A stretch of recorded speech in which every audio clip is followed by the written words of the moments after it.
Hello tout le monde, j'espère que vous allez bien. Aujourd'hui on se retrouve pour une nouvelle vidéo sur la grossesse encore, donc c'est la deuxième vidéo de ma chaîne.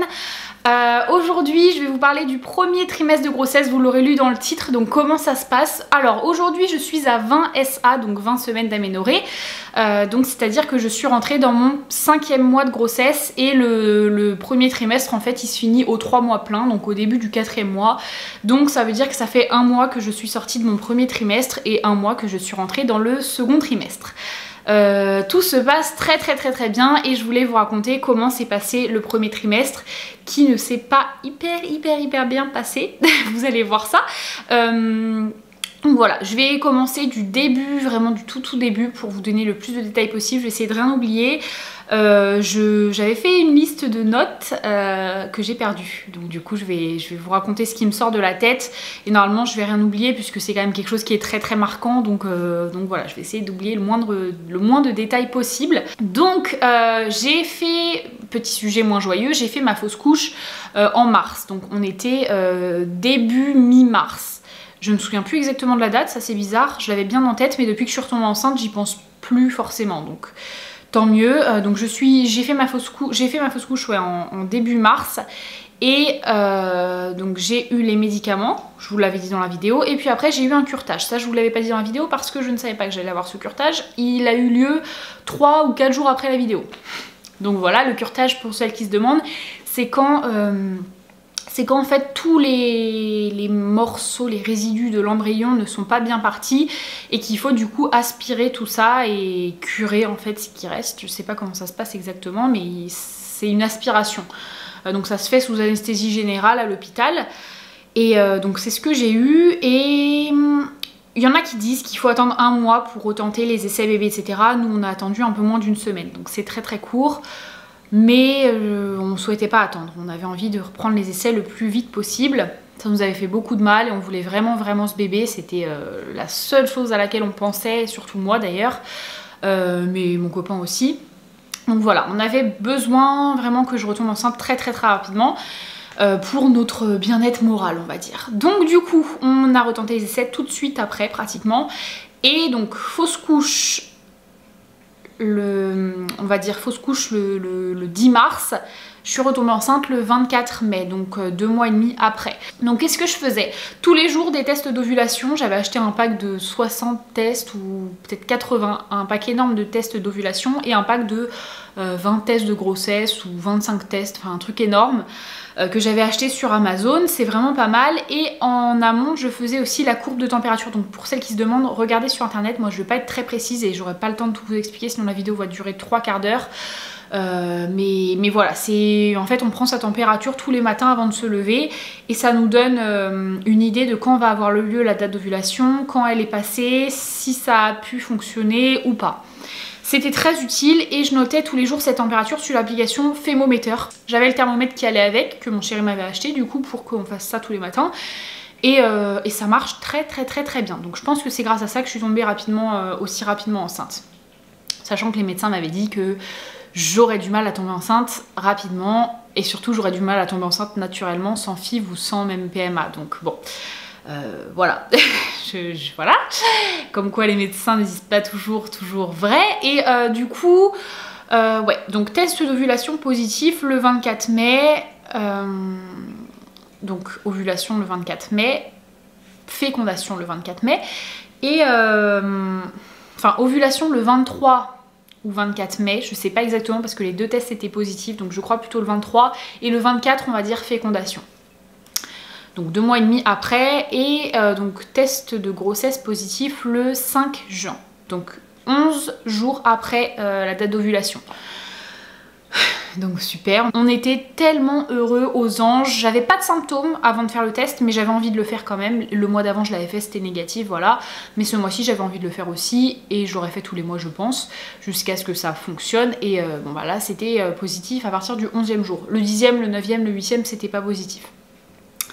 Donc tout de suite après, le test de grossesse je l'ai fait le soir. On dit qu'il vaut mieux le faire le matin, etc. Moi, ça n'a jamais rien changé. Je suis désolée pour la luminosité qui change, c'est le soleil qui joue à cache-cache là. Donc moi j'ai fait le test de grossesse le soir, il devait être 18h ou 17h, je sais plus, je rentrais du travail je crois. Je sais même pas, le 5 juin, est-ce qu'on est un samedi, un dimanche? Non, je crois que je rentrais du travail. Donc très très bonne nouvelle. Et après ça, il faut faire 2 prises de sang, donc les prises de sang bêta-HCG. Donc vous en faites une et 48 heures après, vous en faites une autre pour voir si le taux a bien doublé. S'il a doublé, c'est que c'est parfait, c'est que la grossesse est bien partie. S'il n'a pas doublé, c'est inquiétant, mais ça dépend. Et s'il a chuté, c'est que là, c'est très très mauvais signe, vous faites une fausse couche ou quoi. Et s'il est à 0, le taux, forcément, bah là, c'est que vous n'êtes pas enceinte et qu'il y a eu un faux positif. Ça arrive avec les tests de grossesse. Donc du coup... Moi, normalement, il faut aller chez son médecin pour se faire prescrire ses prises de sang parce que bah, sinon vous n'êtes pas remboursé en fait. Mais moi, je m'en fichais. Donc le lendemain, je suis allée directement faire mes prises de sang sans ordonnance. Ça peut se faire sans ordonnance, mais juste vous allez payer. Donc du coup, j'ai fait ma prise de sang et j'avais un peu moins de 100 bêta-HCG, 100 UI, ça s'appelle. Donc c'est normal, c'était le tout début. Et 48 heures après, ça avait bien doublé, ça avait parfaitement doublé, vraiment, c'était presque à 2-3 près, ça avait doublé pile poil. Donc super. Trop contente. Je prends rendez-vous sur Doctolib avec la gynéco qui m'avait suivi après le curetage, qui est pas exceptionnel et j'ai vite changé d'ailleurs. Et donc du coup j'ai eu une échographie tout de suite parce qu'avec ce qui s'était passé, moi elle voulait vraiment vérifier tout de suite ce qu'il y avait, si c'était pas peut-être des résidus même de la fausse couche et le taux qui avait pas forcément diminué alors que bon, on avait quand même vérifié, mais bon elle voulait vraiment s'assurer que tout était bien. Et là la descente aux enfers.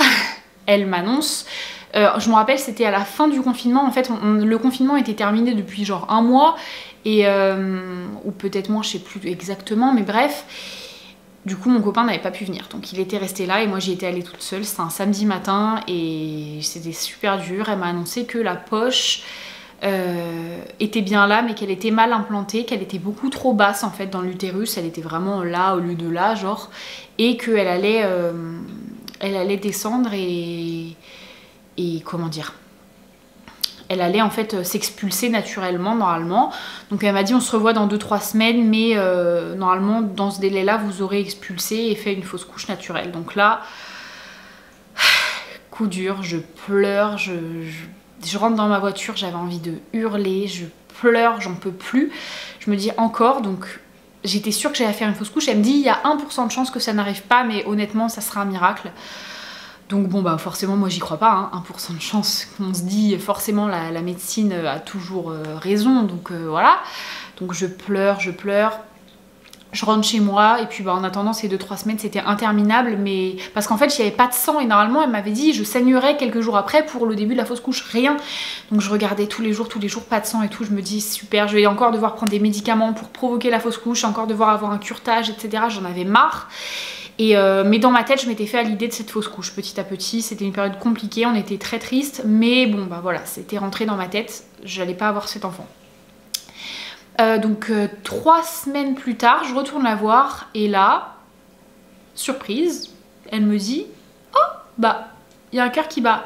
Et je dis bah donc quoi, vous m'avez dit que c'était mort de toute façon, que la poche était trop basse, donc même si le cœur bat ça fait rien genre. Et elle me dit non non mais la poche a changé de place, elle est bien implantée, elle est vraiment parfaitement implantée. Et là je lui dis mais vous m'avez dit que c'était impossible, que ça sera un miracle. Elle me dit oh vous savez hein, on peut pas tout savoir et tout. Bon ok d'accord. Donc là j'arrive pas à croire ce qui se passe et je lui dis mais donc là c'est que c'est bon, ça va bien et tout. Elle me dit ah oui là tout va très bien, l'embryon il est de bonne taille, la poche est de bonne taille, le cœur bat. Tout va très très bien quoi. Et bim, elle arrête l'écho, elle répond même pas à mes questions. Moi j'étais là avec toutes mes 30 000 questions. Et elle me dit bon bah on se revoit dans, je crois elle me dit quoi, dans bah, pour la T1, donc la date, l'échographie du premier trimestre, donc on se revoit dans 3 mois quoi. 2 mois et demi. Je lui dis non c'est pas vrai, on n'aura rien avant, j'ai rien et tout. Elle me dit non non non il n'y a pas besoin, tout va bien. Donc là je sors de chez elle, je me rappelle j'avais même perdu un AirPods dans son bureau. J'étais dégoûtée, mon chéri m'en a racheté du coup, mais j'avais perdu un AirPods dans son bureau. Et parce que tellement elle m'a fait me rhabiller rapidement en fait, donc j'ai tout perdu mes affaires et tout. Et là je sors et je me dis ouais c'est bon, je change de gynéco, c'est ridicule de me revoir dans 2 mois et demi alors que je suis hyper stressée, que je vais pas endormir la nuit, que j'ai trop peur. Elle a pas répondu à mes questions, elle m'a expulsée de la salle en 10 minutes après tout ce qui s'est passé, après ma fausse couche, après ça. Non, c'est pas possible. Donc ça, très important, si vous êtes pas bien avec votre gynéco, partez partez, changez de gynéco. Il y en a 30 000 dans le monde. Moi j'étais sur Doctolib, j'ai retrouvé un gynéco 2 minutes après. Et donc voilà, je rentre hyper heureuse. Je dis à mon copain, mais en même temps dans ma tête c'est toujours mort, je vais quand même la faire cette fausse couche. Ça va pas fonctionner et tout. J'étais très pessimiste, lui beaucoup moins. Il me dit mais non, ça va aller, ça va aller. Même lui, le 1% de chance, il disait ça va aller, c'est bon, allez. Donc je change de gynéco et je reprends rendez-vous 2 ou 3 semaines après parce que j'étais trop stressée. Et là, un gynéco parfait que j'ai trouvé, il est génial mon gynéco, je vais pas le changer. Je suis un peu dégoûtée de déménager parce que je vais pas aller le voir tous les 4 matins parce que ça va faire trop loin, ça va faire peut-être 40 minutes de route. Mais génial, donc il me fait une échographie et il me dit bon bah on va faire une échographie chaque mois, toutes les 3-4 semaines pour vous rassurer. Et il prend bien le temps, il regarde tout. Et donc là on voit que le bébé il va très très bien, qu'on le voit même bouger, on entend son petit cœur battre. C'est génial, c'est un truc de fou. Et puis là du coup il me dit oui par contre la grossesse est plus récente que ce qu'on le pense. Donc la grossesse a débuté le 24 mai. Et moi je lui dis oui justement c'est ce que j'ai calculé avec mes tests d'ovulation parce que j'ai toujours eu une ovulation dite tardive. Et la gynéco avait dit non vous êtes enceinte depuis le 15 mai. Depuis le 15 mai. Donc bon moi je savais très bien que non, mais lui il me confirme ce que je dis. Donc déjà bon bonne nouvelle, je me suis pas trompée. Et donc voilà, tout va très très bien. Donc les symptômes qui ont commencé à apparaître entre temps, donc des nausées tous les matins, je vomis, mais je suis très heureuse parce que la première grossesse j'ai pas eu ça. Donc la première grossesse j'avais les seins très douloureux et c'est tout. Là j'avais pas les seins douloureux, mais je vomissais tous les matins et j'étais fatiguée, mais j'étais très heureuse d'avoir ces symptômes parce que ça voulait dire je suis enceinte. Donc là actuellement normalement les vomissements doivent s'arrêter vers 3 mois. Je suis dans mon 5e mois et je vomis encore tous les matins pratiquement. Donc bon, mais c'est pas grave, c'est une très bonne chose. Moi ça me fait limite plaisir, les gens me trouvent bizarre quand je dis ça, mais ça me fait limite plaisir quand je vomis, donc bref. Et du coup ouais, fatigue énorme au travail, ça m'est arrivé que je m'endorme entre 2 rendez-vous, j'étais pas bien, j'étais trop fatiguée, le soir je rentrais, j'arrivais rien à faire, c'est mon chéri qui faisait tout, qui faisait le ménage, à manger, moi je faisais que dormir. En même temps en travaillant, moi je suis à 37h30 par semaine, j'étais épuisée. Donc voilà, c'était à peu près tout pour le symptôme. Mon ventre qui a un peu grossi, on va dire à partir du 2e mois et demi, je dirais. Ouais, à partir du 2e mois et demi, enfin de 2 mois et demi, il a commencé à grossir. Donc ça, j'étais trop contente, forcément. Et puis voilà, donc je refais une écho. Moi, j'avais des échos très souvent, comme je vous l'ai dit. Donc l'écho de datation, l'écho de premier trimestre, tout va très bien. Le bébé bouge bien, tout est parfait, quoi. Enfin, vraiment, il n'y a rien à dire. Les examens sont juste toujours très bien, mes prises de sang vont très bien, je suis toujours dans les normes, etc. Ce qui est très rassurant parce que pour mon autre grossesse où j'ai fait une fausse couche, à chaque fois rien n'allait, les prises de sang n'allaient pas, les échos n'allaient pas, rien n'allait, que là tout allait bien. Donc là on se dit génial, c'est génial. Donc ça n'hésitez pas à vous faire suivre tout le temps en fait. C'est pas dangereux apparemment de faire des échos trop rapprochés, d'en faire trop. Normalement c'est 3 dans la grossesse, moi j'en suis peut-être à 8 déjà. 8 ou 9 même, plutôt 9 ou 10, j'en ai fait énormément, mais c'est tellement rassurant et grâce à ça maintenant je suis plus stressée. J'ai été stressée encore jusqu'à il y a un mois, mais on dit qu'après 3 mois, donc après le premier trimestre, il n'y a plus beaucoup de risques de fausse couche. Donc on passe je crois de 80% à 1%, non pas 80%, de 20% à 1%, donc c'est incroyable ce changement, ça rassure énormément. Donc voilà, la grossesse se passe très bien. Donc il a fallu ensuite l'annoncer forcément à la famille, etc. Bon ça je l'ai fait avec joie, et la famille de mon copain, on était très stressés parce qu'on leur a annoncé tous ensemble en fait à l'anniversaire de ses parents, donc son père qui est du 4 septembre et sa mère du 6 septembre. Donc en fait il y a le papa de Benjamin qui est du 4 septembre, Phoebe qui est du 5 septembre et sa maman qui est du 6 septembre. Donc on a fêté leurs 2 anniversaires en même temps et il y avait donc toute la famille et on a fait enfin la sœur de mon copain a fait un beau gâteau avec la couleur du sexe et puis voilà, on l'a annoncé comme ça, donc ça faisait un bon 3 mois, donc c'était rassurant, on l'a annoncé au bon moment.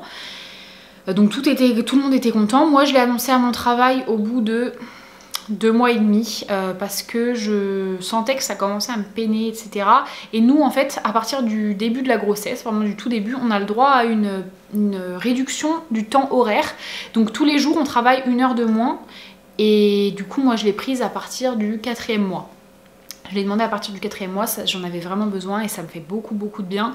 Je rentre, en fait tous les soirs, moi j'ai des maux de tête à cause de la grossesse et du taux d'hormones, ça c'est normal, vous aurez souvent des maux de tête quand vous tomberez enceinte ou si vous l'êtes et que ça c'est pas encore venu, vous l'aurez sûrement.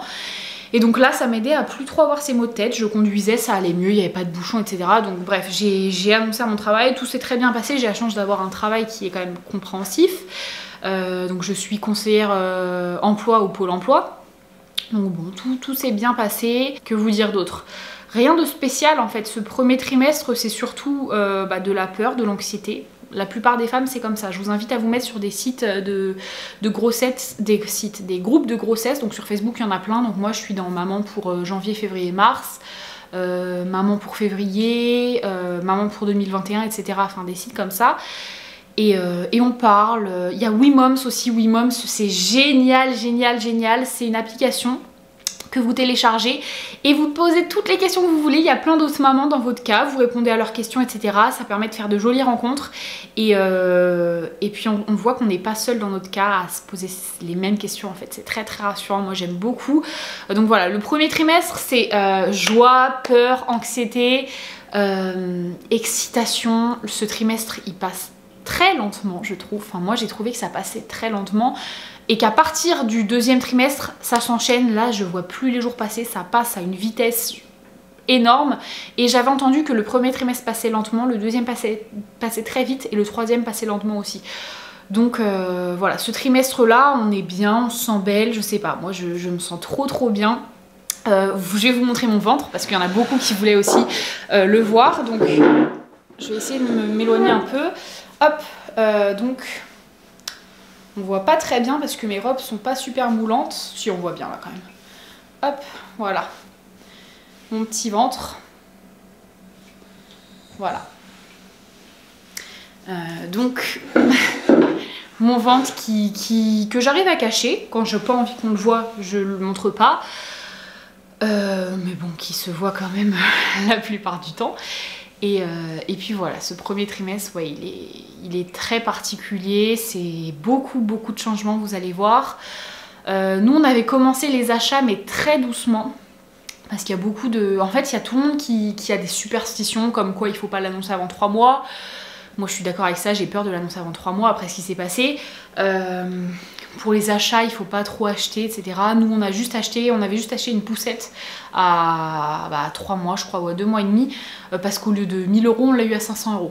Donc on n'a pas pu, c'est celle qu'on voulait en plus, donc on n'a pas laissé passer l'occasion, mais parce que ça valait le coup, sinon non, on n'a rien acheté. Et dès que les 3 mois sont passés, moi je suis allée acheter 2 petits doudous et un petit body, dès qu'on a eu le sexe aussi. Et puis après les cadeaux ont commencé, hein. Ma meilleure amie Alison, qui, si tu passes par là, gros bisous, qui nous a offert plein de vêtements magnifiques. Mes grands-parents pareil, nos amis, donc des amis de couple, etc. Enfin, c'est là que les cadeaux commencent à arriver, etc. Et on se rend compte que ce petit bébé est très désiré par tout le monde et que tout le monde a envie de le voir et c'est incroyable. Ça fait plaisir de se dire que l'enfant qu'on va avoir va être aimé en fait. Donc on sait qu'il va être aimé par nous, moi je l'aime déjà énormément, mon chéri l'aime déjà énormément, mais qu'il va être aimé par plein de personnes en fait, c'est bon, je me laisse un petit peu chamboulée par mes émotions, mais voilà, non, si vous avez des questions, vous n'hésitez pas, surtout vous me les posez en commentaire, en message privé sur Instagram, tout ce que vous voulez, j'y répondrai, j'y réponds toujours, donc si vous avez des questions, surtout n'hésitez pas, surtout sur Instagram, c'est mieux de parler en privé je trouve, si vous avez des trucs plus personnels, etc. forcément. Et puis voilà, et j'ai oublié de vous dire les envies alimentaires qui arrivent à la fin du 3e mois. Pour ma part, elles sont arrivées vers la fin du 3e mois. Et c'est marrant parce que j'avais envie de choses dont j'avais besoin. J'avais une carence en calcium, mais je le savais pas encore, et je mangeais que du fromage, mais incroyable, vraiment, vous pourriez demander à n'importe qui de mon entourage. Je mangeais Babybel, Kiri, tous les fromages du monde, du chèvre, du brie, de tout, je me faisais des repas fromage. Et quelques jours après, je vois que j'avais une grosse carence en calcium quand je reçois mes résultats. Donc je me suis dit ah ouais quand même. Et j'avais envie de brocoli, de beaucoup de légumes verts, des trucs pas spécialement bons au goût, mais moi ça me faisait trop plaisir, des cornichons, des trucs comme ça. Et j'avais pas du tout envie de sucré. Donc moi je suis plutôt salée que sucrée. Un garçon, une fille, moi je le sais déjà, vous je sais ce que vous allez vous dire, c'est du salé, c'est un garçon, est-ce que c'est vrai, est-ce que c'est faux, on ne sait pas encore, vous verrez. Mais voilà, ouais, les envies alimentaires qui sont arrivées à la fin du premier trimestre vraiment et qui sont très présentes en permanence. Moi je me laisse guider par mes envies alimentaires tous les midis, j'ai envie de quelque chose de bizarre, voilà c'est comme ça mais bon. Mais voilà et puis bah voilà, c'est tout ce que j'ai à vous dire. Maintenant je vais tourner la vidéo annonce du sexe qui sortira après cette vidéo. Et j'espère que cette vidéo vous aura plu. Je vous fais plein de gros bisous et je vous dis à bientôt dans une prochaine vidéo. Bye. 1, 2